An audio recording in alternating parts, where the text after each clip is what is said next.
All right, so the TR55, the Urban Hydrology for Small Watersheds. There's a lot of words here that I'd like for you all to download the PowerPoint and read through, but I'm going to gloss over the high points. Basically what the TR55 uses is the SCS runoff method. Now, you can actually look up additional information in the National Engineering Handbook, Part 630, and it gives a lot of information and how it was originally developed. Okay, now the TR55 uses a dimensionless hydrograph, unit hydrograph. So we talked about the unit hydrograph. Now, the unit hydrograph actually had dimensions on it. It had CFS per time. Now, a unit dimensionless means it's a ratio. Remember the mass curve, the HIETA graph? I said, okay, it's 1 to 1 basically. That's similar to what we're going to do here, because we can actually take the ratios and project them for our watershed to figure out discharge. Now, when we use the unit hydrograph, notice here it says the rising limb contains about 38% of the hydrograph and 62% is the falling limb. Now, the reason I show you that is that this is the hydrograph is basically going to take this shape for all basins. But the way that it changes the shape is based on these three factors: location, coverage characteristics, and time of concentration. Location basically means literally geographic. We're in the state of Florida, we're in the state of Kentucky, we're in the state of California. The hydrograph can be used based on where it's located, okay? Now, because of that, it's based on precipitation. We all know that it rains in different places. Cover characteristics, that means what is the land cover? Is it going to be urban? Is it going to be rural? Is it going to be agricultural? In the sense that, is it grass? Is it trees? Is it forest? Is it agricultural? Or is it maybe residential? So the last one was time of concentration. We talked about that before. How long does it take for a drop of water basically to get to the outfall from the furthest point? Now, it goes over location, cover characteristics, and time of concentration. The other things that it takes into consideration is the drainage area. Okay, the drainage area affects it also. Now, if you take a look at the TR55 or the urban, what is it called again? Whoops, wrong direction. My mind isn't working today.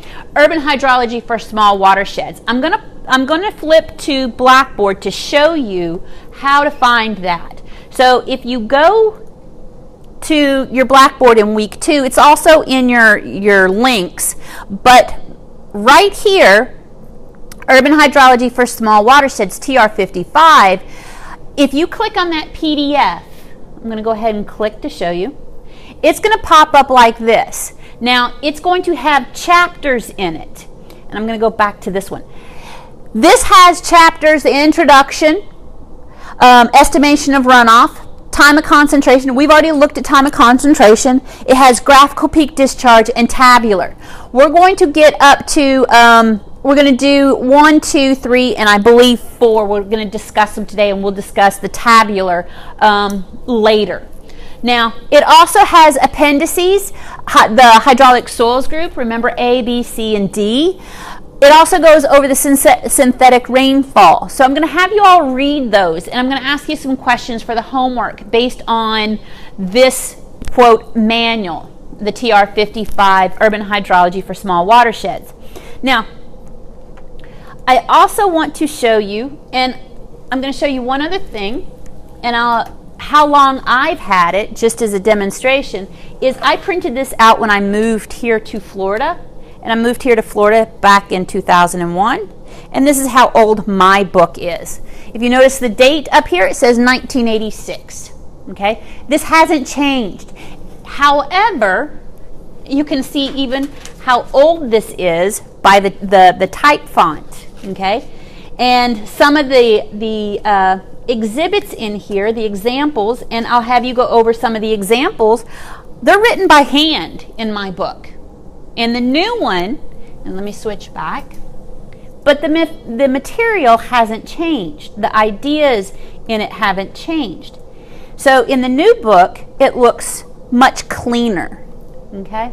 So this is the new one, so I'm going to have you all read through the chapters. I'll go over it a little bit right now, but I'll be posting your homework questions based on the material that's in this book. So you're going to just need to read through that and maybe work on some of the examples. Now, let me switch back. So the urban hydrology for small watersheds. Wrong direction. Okay, so we're going to go over the first 4 chapters today.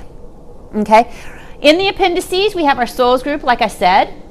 We have, in general, the previous, another method to figure out runoff, or the amount of runoff, is called the rational method, and I'll go over that in the next lecture.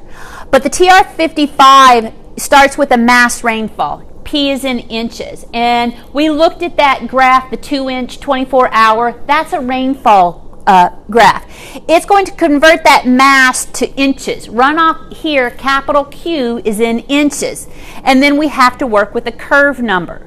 Now, the curve number, sometimes you'll hear it's the SCS curve number method. It's because a lot of this runoff is based on what type of ground, not only the amount of rainfall falls, but the actual type of ground that it's hitting. Okay, and it has huge tables of values for curve numbers.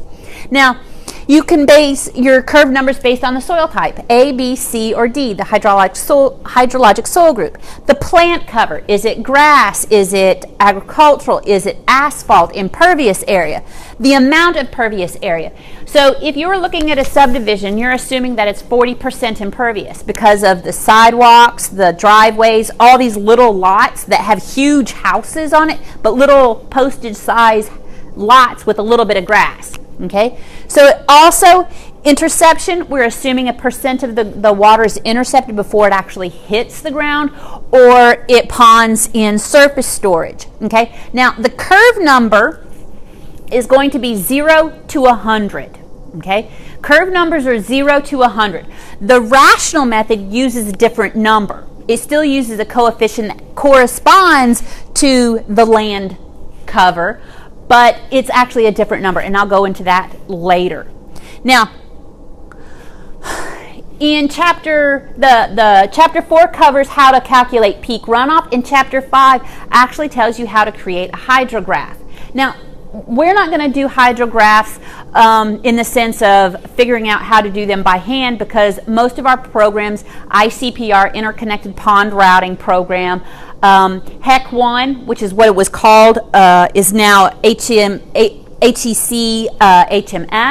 is created by the government, the Army Corps of Engineers. They developed it, does the same thing. HydroCAD is another program that they use. So we're not going to specifically create our own hydrographs. I might have you do one demonstration, but the computer programs do that for us. But we usually use peak flow, so I will show you all how to do that.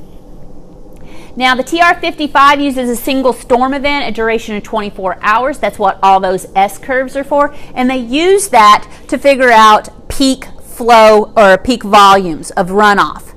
Now, the fourth synthetic regional rainfall times, that's what I was saying, these 24 hours, those are the S curves, okay? Type 1, 2, 3, or type 1, 1A, 2, and 3. And a time distribution over a mass curve. That means it equals that swoop, that S style equals 1 at the top.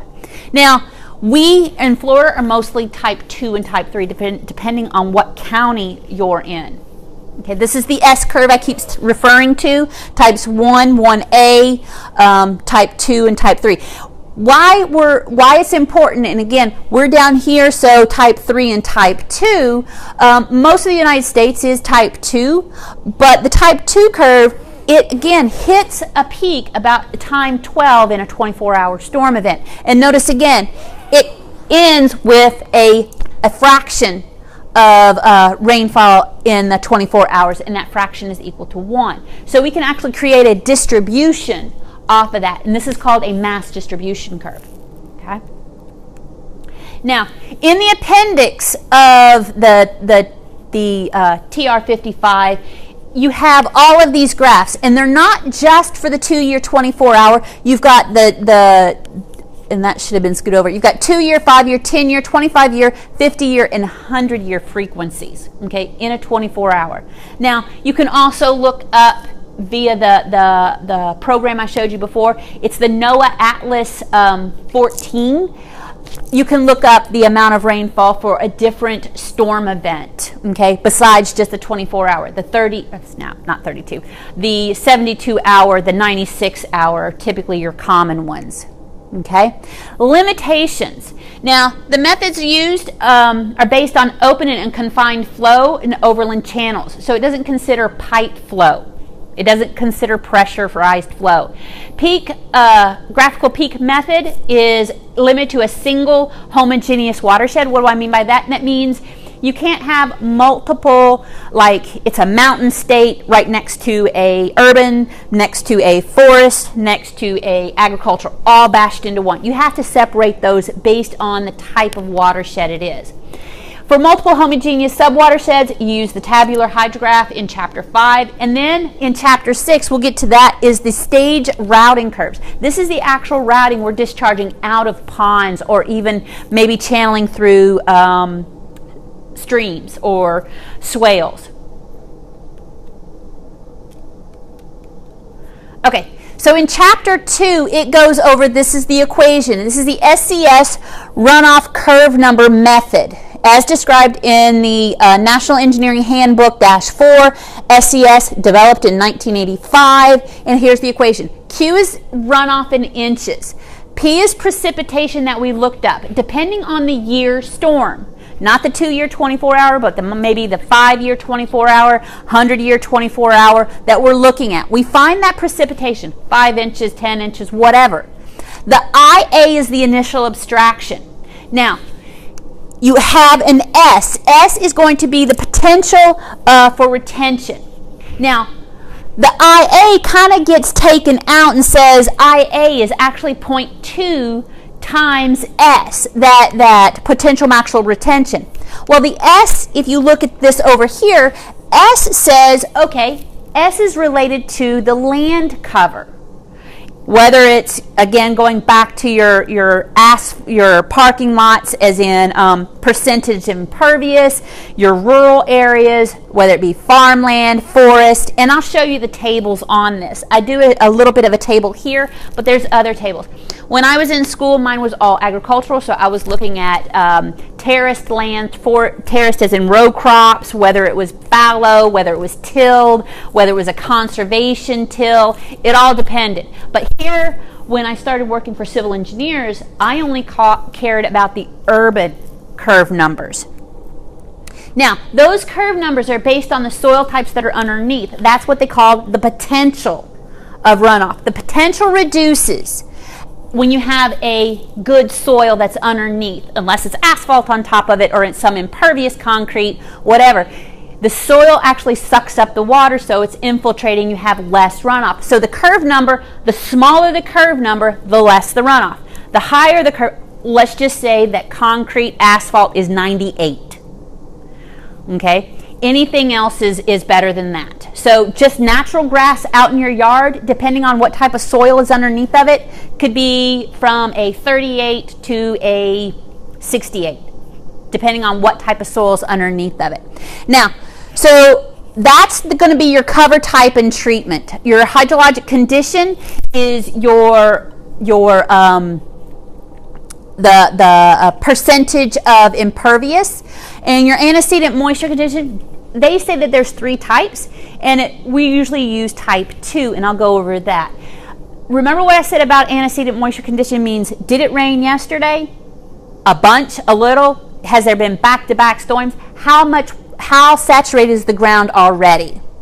Okay, so we talked about A's soils, and you remember looking up the soil survey. A has high infiltration, D has low. So when you're looking at these, this makes a big difference. So the next part I'll go over is going to be the cover type and treatment.